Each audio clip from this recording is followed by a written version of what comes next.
Hello everyone, welcome back to my channel Payal रपराल. So this time I am solving question number 5th A part. ठीक है, इसमें ना देखो question क्या बोला हुआ है, मैं आपको दिखा देती हूँ. 2 मिनट. यहाँ पे क्वेश्चन है. Where is it? Question number 5th बोल रहा है develop a model with 2 differential equations describing a predator prey interaction. ठीक है, तो हमें एक मॉडल बनाना है, मतलब ठीक है अपने आप से बनाना है, जिसमें हम 2 डिफरेंशियल इक्वेशंस बनाएंगे, जिसमें हम प्रेडेटर प्रे इंटरैक्शन के बारे में बताएंगे. ठीक है, so this is the question. तो हम सबसे पहले इसमें क्या करेंगे, कंपार्टमेंट मॉडल बनाएंगे. ठीक है, कि मतलब हम कर क्या रहे हैं वो बताएंगे सबसे पहले हम इसमें. तो देखो, तो प्रेडेटर प्रे मॉडल पहले आप डाल सकते हो हेडिंग प्रेडेटर प्रे मॉडल, या फिर let's say interaction. I am naming it just like the question. ठीक है, तो इसमें क्या होगा, हमारे पास प्रे होगा. ठीक है, शिकार और शिकारी, प्रेडेटर, शिकार और शिकारी. ठीक है, तो इसमें क्या होगी, यहाँ पे डेथ्स होगी इसकी. ठीक है, death is the output. Input क्या होगा इसका, बर्थ. ठीक है, इनपुट क्या होगा इसका, बर्थ. अब प्रे जो है, जो शिकार है, उसके वजह से क्या होगा, प्रेडेटर्स का बर्थ भी तो होगा. जन्म एक कारण ये भी होगा क्योंकि वो इन्हें खा रहे हैं, तो इससे वजह से उनका बर्थ हो रहा है. ठीक है, तो बर्थ एंड इनकी डेथ. और ये प्रेडेटर जो है इनकी डेथ के कारण भी है. प्रे को मारते हैं ना ये, तो इसलिए ये इनका डेथ का कारण भी है. ठीक है, तो अब यहाँ पे हम क्या देख सकते हैं, input is the birth, the only input is the birth, the only input is the birth for each population. ठीक है, and the only output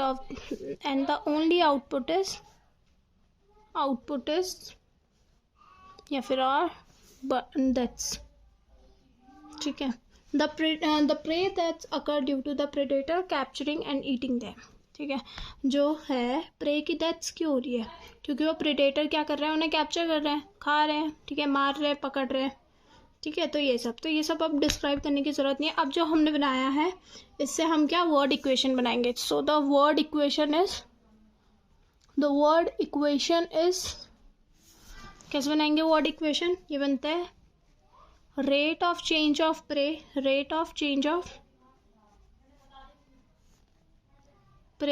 is equals to ROC लिख दूँ, rate of change of natural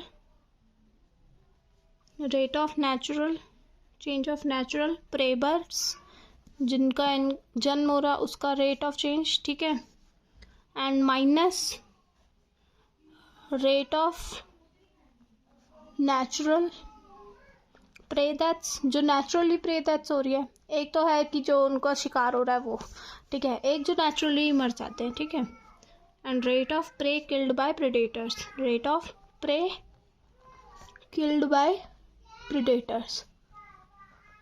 predators. ठीक है, तो ये ऐसा change आएगा. एक तो चेंज आएगा बर्थ की वजह से, तो ऐड ऑन होगा. माइनस क्यों होगा, क्योंकि डेथ्स होगी. ठीक है, तो ये समझ आया. पहले की वर्ड इक्वेशन तो ये रही. दूसरे की क्या बनाएंगे हम, rate of change of predators. ठीक है, is equals to rate of predators birth, predators का जो बर्थ हो रहा है. ठीक है, minus rate of natural predator deaths, जो नेचुरली इनकी डेथ्स हो रही है. इनकी डेथ उनके वजह से तो होगी नहीं, प्रे के वजह से. ठीक है, जो इनका शिकार है वो थोड़ी इन्हें मारेगा, शिकारी मारते हैं. ठीक है, तो ऐसा. अब इसके बाद अब हम क्या करेंगे, देखो, तो अब हम क्या करेंगे, we will let xt be the population of prey. xt क्या मानूंगी मैं, पॉपुलेशन ऑफ प्रे. ठीक है, एंड yt क्या मानूंगी मैं, पॉपुलेशन ऑफ प्रेडेटर.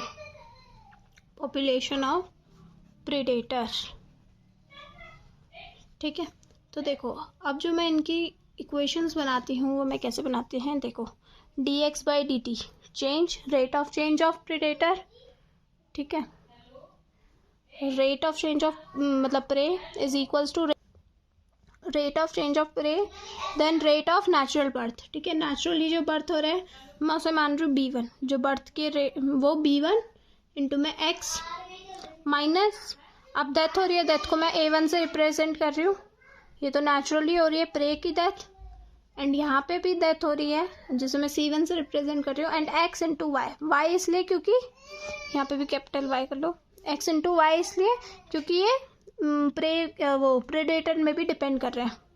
सिमिलरली मैं यहाँ पे क्या बनाऊंगी, dy/dt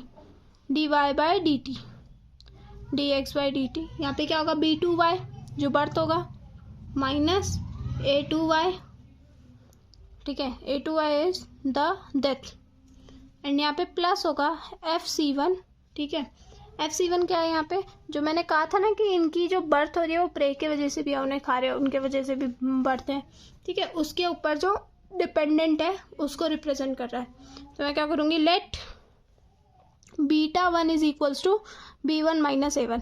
अब देखो ये हम क्यों लेट करते हैं, क्योंकि देखो x अगर आप यहाँ पे कॉमन लोगे, ठीक है, x यहाँ पे कॉमन लोगे तो क्या बनेगा b1 माइनस a1, तो आप उसे b1 माइनस a1 को क्या मान लो, β1 मान लो, ठीक है, एंड अब यहाँ से क्या लोगे कॉमन y, तो b2 माइनस a2 को आप क्या मान सकते हो, माइनस α2, यही मानना है, ठीक है, कोई और भी वेरिएबल्स मान सकते हो पर इसी तरीके से मानना है।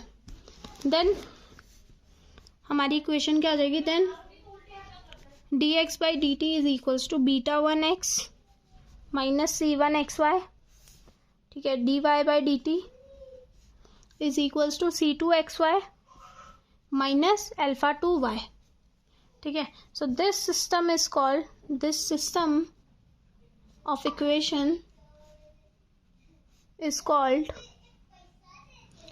लोटका-वोल्टेरा प्रेडेटर प्रे सिस्टम, इसे बोलते हैं हम लोटका-वोल्टेरा प्रेडेटर प्रे सिस्टम, ठीक है, बस। और यहाँ पे C1 C2 के बारे में बता देना, where C1 and C2 are known as interaction parameters, ये इंटरेक्शन के पैरामीटर्स हैं, ठीक है, यहाँ पे ना मैंने f ऑफ C1 को भी क्या मान चुका है, C2 मान चुका है, तो यहाँ पे f ऑफ C1 को भी बोल देना कि ये क्या है, C2 है, पैरामीटर्स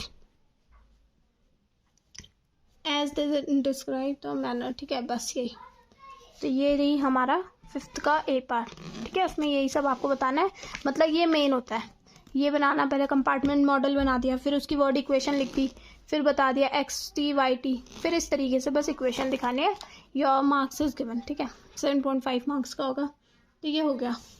नेक्स्ट क्वेश्चन क्या है, लेट्स सी, ठीक है, नेक्स्ट क्वेश्चन दिखाती हूँ मैं आपको।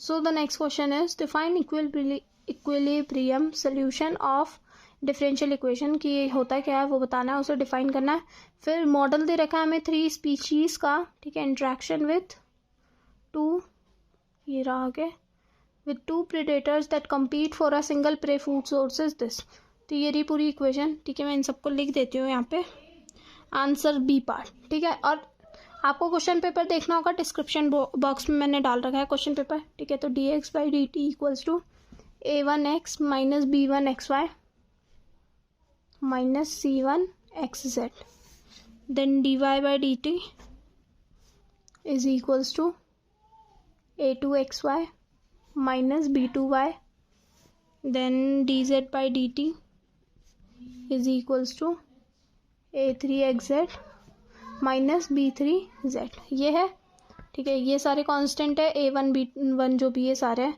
और xt क्या है, प्रे डेंसिटी है, yt क्या है, yt एंड zt क्या है, 2 प्रेडेटर डेंसिटीज है, तो हमें सारी की सारी इक्विलिब्रियम पॉपुलेशंस बतानी है, ठीक है, तो देखो सबसे पहले हम डिफाइन करते हैं what is this equilibrium state, ठीक है, so now let's define it.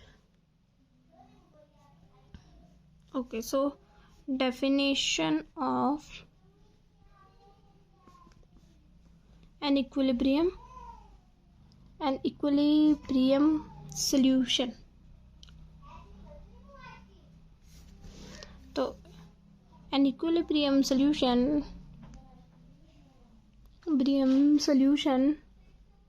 of a differential equation is a point, ठीक है, is a point where all derivatives are zero, जहाँ पे सारे क्या हैं, डेरिवेटिव्स क्या होंगे, जीरो होंगे सारे के सारे।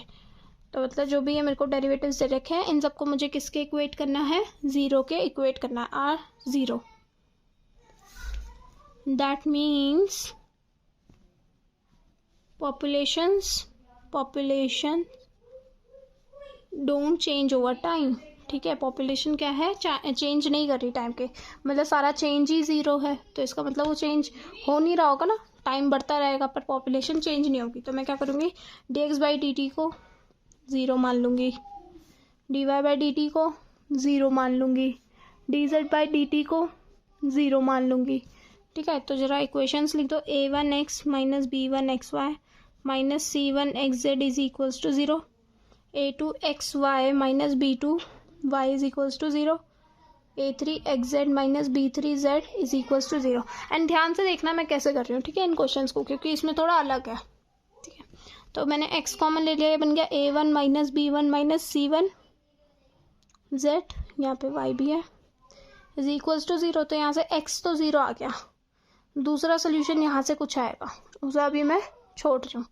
तो x ज़ीरो, यहाँ पे देखो मैं y अगर कॉमन ले लूँ तो क्या बनेगा, a2x minus b2 equals to zero, या फिर y ज़ीरो होगा या फिर x की वैल्यू क्या होगी, b2 अपॉन में a2, ठीक है, समझ आ रहा है। या फिर इसे ज़ीरो होना पड़ेगा या फिर इसे ज़ीरो होना पड़ेगा, दोनों में से कोई भी एक ज़ीरो होगा तो काम बन जाएगा। इसमें z कॉमन ले लिया मैंने, a3x माइनस b3 क्या बनेगा, ज़ीरो। तो एक बार x की वैल्यू b3 बाई a3 या फिर z इक्वल्स टू ज़ीरो, ठीक है। ये आपने अलग अलग निकाला। अब देखो, जैसे आपने x ज़ीरो लिया, अब x ज़ीरो को ये इस वाली इक्वेशन से आया है x ज़ीरो, बाकी दो इक्वेशन में डाल के देखो, तो व्हेन, ठीक है, अब उन्हें अलग अलग इक्वेशन में डाल के देखो। तो जब x ज़ीरो है, ठीक है, सो व्हेन, इसे मैं बना देती हूँ equation 1, equation 2 and this is equation 3, ठीक है। तो when x is equals to zero, equation 2 and 3 से वी गेट, इक्वेशन 2 और 3 से मेरे को क्या बनेगा, देखो x ज़ीरो होगा तो यहाँ पे minus b2y equals to zero, मतलब y भी ज़ीरो हो जाएगा एंड z भी ज़ीरो हो जाएगा। तो इक्विलिब्रियम क्या आएगी मेरे पास position, equilibrium is x y z, मतलब जो भी वो पॉइंट्स है वो कैसे आएंगे, zero comma zero comma zero. ऐसे सोल्यूशन को जब ऐसा आता है तो उसे बोलते हैं ट्रिवियल, ठीक है। नाउ नेक्स्ट, जब एक बार अब मैं क्या ले रही हूँ, देखो x की वैल्यू अब एक बार b2 बाई a2 ले लो, या फिर y की वैल्यू ज़ीरो अभी लेते हैं, पहले x की वैल्यू b2 बाई a2 ले लो, x equals to b2 by a2। तो मेरे पास देखो, put in these two equations, ठीक है। तो जब मैं यहाँ पे डाल के देखूँगी, देखो यहाँ पे a2 बाई b2 डालोगे, ठीक है, a2 मतलब b2 by a2, b2 upon में a2, तो यहाँ से z की वैल्यू तो ज़ीरो आ जाएगी, ठीक है। अब ये तो हमने यहाँ से निकाला है, यहाँ पे डाल के देखोगे x की वैल्यू a2 बाई b2, ठीक है। यहाँ से y की वैल्यू कुछ भी हो सकती है, तो कुछ तो थोड़ा सा अलग है यहीं पे, तो b2 बाई a2 डालेंगे तो y जो है यहाँ पे वो कुछ भी हो सकता है, ठीक है, रियल, क्योंकि एक पार्ट ज़ीरो हो गया तो दूसरा वाला तो अपने आप कुछ भी हो, रियल वैल्यू हो, वो भी ज़ीरो बना देगा, ठीक है। तो एक बार जब मैंने x को b2 बाई a2 लिया तो पास z ज़ीरो आया एंड y क्या कुछ भी हो सकता है greater than zero.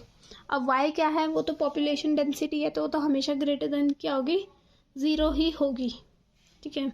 So this was prey with predator y only, prey with predator y only. अब जब मैं प्रे लूँगी विथ प्रेडेटर z ओनली, जब सिर्फ जेड जेड होगा तो बताओ ज़रा मुझे क्या मिलेगा।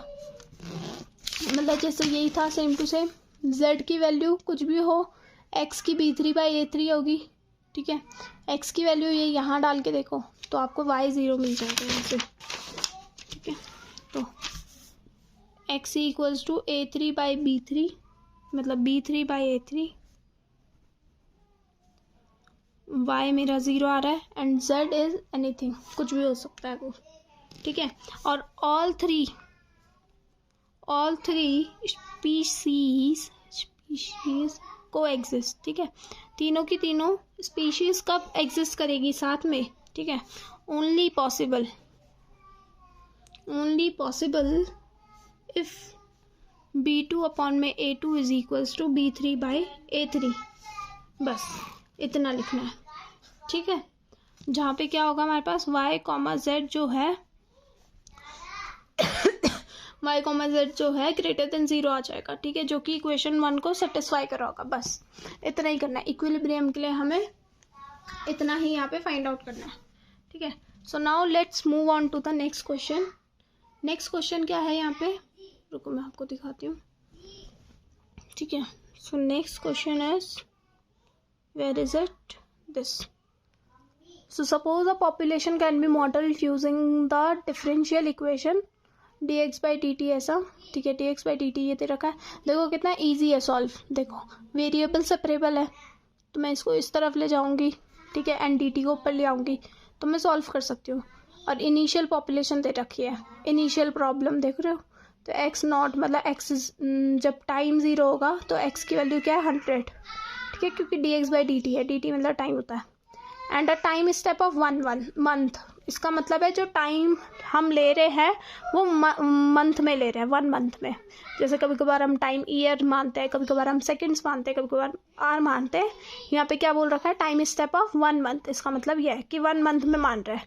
तो हमें प्रिडिक्टेड पॉपुलेशन बतानी है आफ्टर 2 मंथ। तो पहले मैं क्या करूँगी, ज़रा इस इक्वेशन को लिख देती हूँ, सी वाले को, ठीक है। तो सी वाली इक्वेशन दे रखी है, कहाँ गई, dx/dt is equals to 0.2x minus 0.001 x square. अब ये जो इक्वेशन है आपको सॉल्व तो करने आती होगी, कैसे सॉल्व करते हैं, पार्शियल फ्रैक्शन से, है ना। 0.001 x square equals to dt, integrate both side. तो देखो यहाँ पे क्या, dx, x कॉमन ले लिया मैंने, ठीक है। ऐसे इसका तो इंटीग्रेट करके t प्लस सी एक कांस्टेंट आ जाएगा। यहाँ पे देखो, सॉरी, ये एक्स स्क्वायर, एक्स तो कॉमन ले लिया।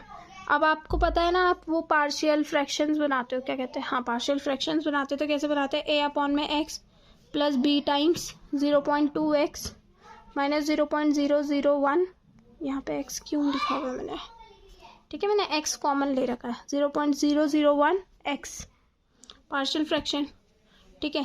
तो एक बार आप x को क्या लेके चलते हो, ये किसके बराबर होता है, 1/x 0.2 माइनस 0.001 x, ठीक है। ऐसे सॉल्व करना आता होगा ना partial fraction, I hope so, ठीक है। a multiplied by 0.2 minus 0.001 x plus bx, और अपॉन में क्या आ गया, x multiplied by 0.2 minus 0.001 x, ठीक है। ये किसके बराबर है, 1/x 0.2 माइनस 0.001 x, ये तो कट जाता है। अब एक बार आप क्या x की वैल्यू कुछ ऐसी लेके चलते हो कि ये कट जाए। एक बार आप x 0 लोगे, ठीक है, तो एक बार जब x, तो इससे मैं आपको डायरेक्टली बता देती हूँ, देखो मेरे को जितना पता है। तो a की वैल्यू यहाँ पे आ जाएगी, जब मैंने x को 0 लिया, a आ जाएगा मेरे पास 1/0.2, ठीक है। अब नेक्स्ट टाइम अब आप x को मान के चलो कि वो है 0.2/0.001, x को आपने ये मान लिया, तो ये वाला पार्ट 0 हो जाएगा, ठीक है। ये चीज़ आपको सॉल्व करने आती है, लाइक मैं कैसे समझाऊँ, हम ऐसा कुछ x को मानते हैं कि एक पार्ट ख़त्म ही हो जाए। तो मैंने यहाँ पे एक बार x को 0 माना तो ये वाला पार्ट ख़त्म हो गया, ठीक है, x 0 हो गया तो ये भी चला गया। तो a times 0.2 is equals to 1, तो a की वैल्यू क्या गई, 1/0.2।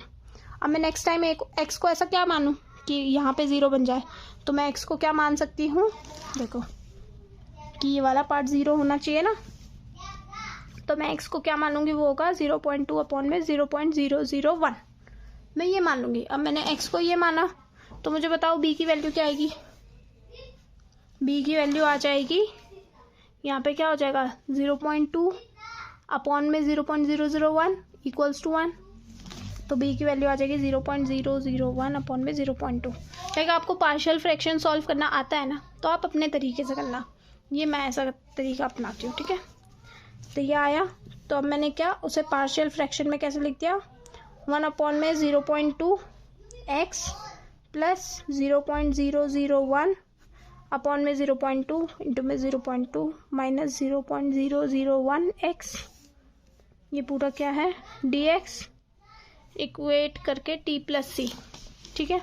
इसे ज़रा सॉल्व करो। 1 अपॉन में 0.2 तो मैंने कॉमन ले लिया, इस वाले से क्या आएगा ln mod x, इस वाले से क्या आएगा 0.2 तो कॉमन है, प्लस का 0.001 तो कांस्टेंट है इसलिए बाहर, और इसका क्या आ जाएगा ln mod 0.2 माइनस 0.001 x, और यहाँ पे x के साथ एक ये चीज़ मल्टीप्लाई में तो ये अपॉन में आ जाती है,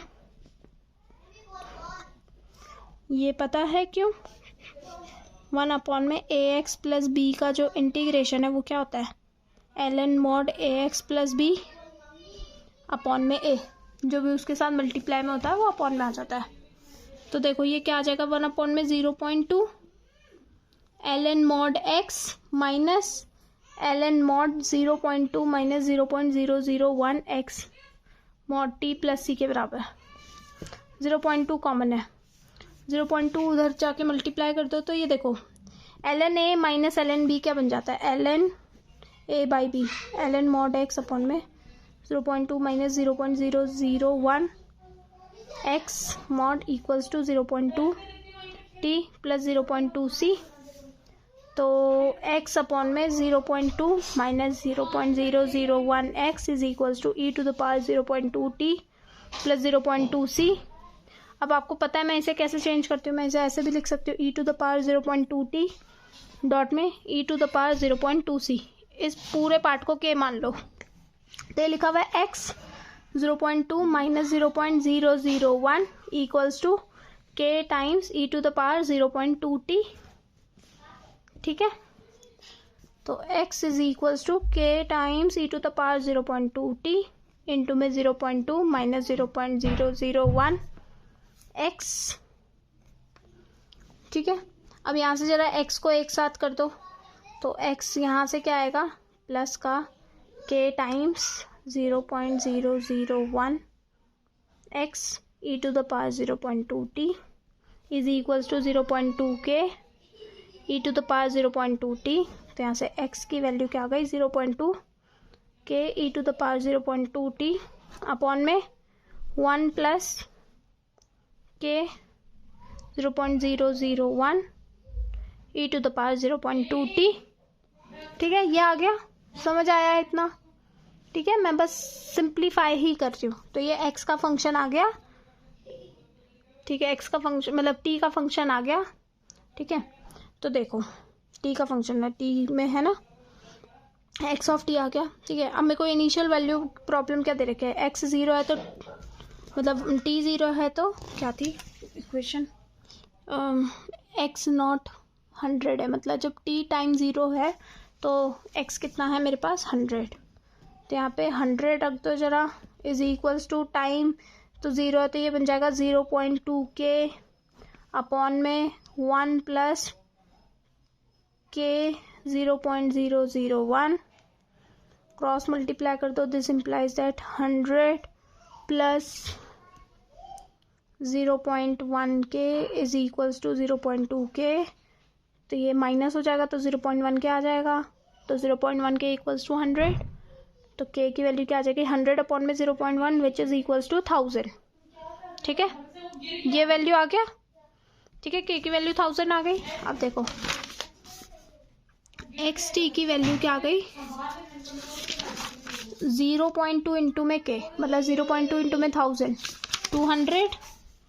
200 टू द पावर, ठीक है, अपॉन में फिर नेक्स्ट है 1 प्लस, यहाँ पे 1000 से मल्टीप्लाई होगा तो सिंपल 1 ही बन जाएगा, तो e to the power 0.2t, 1 plus e to the power 0.2t। अब हमें पूछा हुआ है जब टाइम 2 मंथ्स के बाद, so after 2 months what is the, after 2 months क्या क्वेश्चन है अच्छे से देखते हैं। After 2 months find the predicted population, तो after 2 months what is the predicted population. ठीक है, प्रेडिक्टेड पॉपुलेशन क्या है मुझे ये गेस करनी है। ठीक है, तो जब टाइम 2 है so put t equals to 2, तो x ऑफ 2 क्या आ जाएगा बताओ मुझे, 200 to the power e to the power 0.2 into 2 0.4 upon में 1 plus e to the power 0.4। Now for this you have to take out your scientific calculator and calculate. तो मैं तो यहाँ हूँ नहीं, ठीक है, तो मेरे को तो फ़ोन पे ही कैलकुलेट करना पड़ेगा। So let's do it. ठीक है, 200, ठीक है मैं करती हूँ जरा, e to the power 0.4 divided by 1 plus e to the power 0.4, तो मेरा आंसर आ गया 119.7। तो बस इसके बाद आपको क्वेश्चन देखना है, उसमें लिखा हुआ है कि find the predicted population after 2 months. तो after 2 months the predicted population is 119.7। ठीक है, आई होप सो अब आपको समझ आया होगा। Now we will move on to 6th question. ठीक है, अब वो भी मैं थोड़ी देर में अपलोड करूँगी। Bye bye, like share and subscribe.